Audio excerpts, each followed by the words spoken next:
আজকের ক্লাসে আমরা দেখব ওয়ান ডে দিয়ে ট্রান্সলেশন বা কীভাবে বাক্য ইংরেজিতে হয়। তাহলে চলুন শুরু করি। One day I will be rich, একদিন আমি বড়লোক হব। One day I will be rich, একদিন আমি বড়লোক হব। One day I will buy a car, একদিন আমি গাড়ি কিনব। One day I will buy a car, একদিন আমি গাড়ি কিনব। One day I will get married, একদিন আমি বিয়ে করব। One day I will get married, একদিন আমি বিয়ে করব। One day I will B teacher, একদিন আমি শিক্ষক হব। One day I will B teacher, একদিন আমি শিক্ষক হব।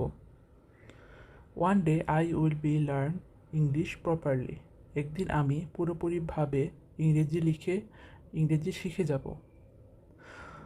One day I will B learn English properly, একদিন আমি পুরোপুরিভাবে ইংরেজি শিখে যাব।